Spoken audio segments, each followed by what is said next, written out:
success and we celebrate the medals. But sports is one thing where there's a lot of failures because if we talk of pyramid, the base is very big and at the top only one makes it to the Olympics. So was there any a phase when you thought of either quitting the sport or taking a long break or a disappointment? So it's to have. Yes, I agree. The journey to the Olympics is not easy, and but I don't think, personally speaking, there was ever any moment where I ever thought of quitting the sport because I don't carry that attitude of quitting. I have always like never give up spirit. So I never thought of quitting the sport. But yes, there was a lot of politics happening when I was going to the Olympic Games. So in the federation and all. So yeah, that puts doubts in your mind that you work like 4 years and maybe even more than that to reach to that level, and then suddenly there are people who don't want because just they don't like your face, or they don't like your attitude, or they don't like your bravery, so they try to kind of do politics with you. So that was the phase which was like a very disturbing phase, I would call it. But never there was never any moment where I should say, okay, I would have said that I will quit. But yes, if you're going to a competition and sometimes you're not able to perform to your own expectations and you wanted more out of it, so then it's always important to, take a break, to detox yourself, and to freshen up yourself, your energy, your mind, your spirit for the next challenge. So there have been phases like this, and just before the World Championship, when I qualified for the Olympic Games, there was this kind of phase where there were 4 World Cups, and I was not able to qualify for the Olympics. So then I was thinking like, what's wrong and what's happening? So then you just take a break, which is actually, you can't actually call it an active break, but it's a mental break. So like that sort of things, it's very professional thing I'm talking about. So you take a mental break and you sort of analyze and focus on where you went wrong and what is going wrong, and you work on your shortcomings, on your weaknesses, and improving your mental strength so that you are able to realize the dream which you have been hoping for and hoping to achieve. So yes, we do take such breaks, and but never a moment where I would say that I thought of quitting the sport. Today I'm not actively into the sport, but yes, I always keep myself updated with what's happening with the youngsters and all the other shooters, my colleagues still shooting like Shagun, so I just keep updated that what's happening, and shooting still lives inside my heart. So that's the passion, and that's it.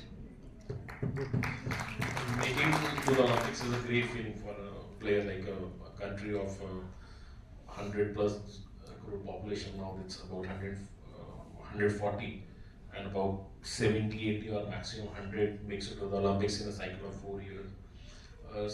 Shagun, when you made it to the Olympics and when you missed, came close to qualifying for your second Olympics, so how you deal with it?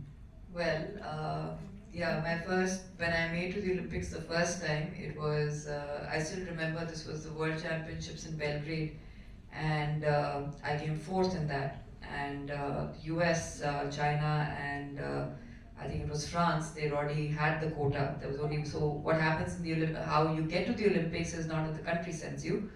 Like, you have to be somewhere on the world ranking, and that is how you get to the Olympics. So it's not like one fine day we'll send her, we'll send you. Literally have to earn that spot, and there are very few slots. The second time, you hit a nerve now, but okay. The second time when I came very close to going to Rio was I was performing consistently, but the government did not give me the support that I needed in order to go out and train because of reasons best known to them. I still remember there were these criteria that were made where I was number one in the country, and tops had just come out, target Olympic podium, and they had made criteria for all the men in the shooting and the women in air rifle, air pistol, all of that. Skeet, I think skeet women they hadn't, but in craft women, since I'd already represented the country in London and I was consistently doing well, they completely scrapped the trap women team. And I went and met the sports secretary back in the day. And I said, sir, I have represented India. I'm the only one to ever represent India at the Olympics. I am #1 in the country right now. What is the reason that you have scrapped my name? He didn't have an answer. I remember I had to go, I qualified for, so there's a lot of politics that used to, I'm sure it still goes on, but back in the day I was subjected to it. I qualified to represent India at the ISSF World Cup in Mexico, in Acapulco. And what I'm saying is there were people who were 8th and 9th in the country who were still getting funded. I was #1 in the country and I got no funding. So they made a criteria for me. So I went to Acapulco, Mexico, and they said if you shoot, and that time our scores were out of 75, they said you need to shoot a minimum of 69 in order to be eligible to get funding from TOPS. So I said okay. I went to Mexico. I remember I shot a 21 in the first round and I knew I needed to shoot a 48. So I shot a 24. I hit a 69. I came back, met the sports secretary and told him, sir, you made this criteria for me. I shot a 69. He said, okay, I'll talk to the committee. Nothing. Went back and forth. Nothing happened. Okay, went with papers, went with comparisons, went with, I'm not saying don't fund the others, but why are you not funding me? God almost. Then we were in Baku. I got a call from a very prominent person in the ministry and said that Shagun, you've been shooting well, and Rio was just right around the corner, right? And these were our qualification stages. For an athlete to be guided in those qualification stages is absolutely crucial.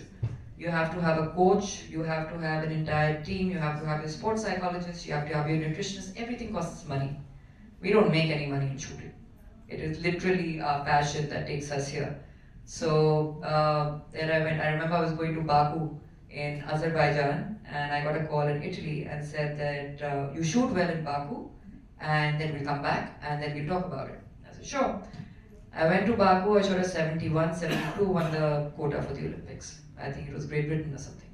And with a 71, I came back and I showed, and all these scores are on record. I have emails that have been exchanged with the people in prominence, and came back and they said no. It was like radio silence. So all these things, sometimes they don't like your face, sometimes they don't like your attitude, sometimes they don't.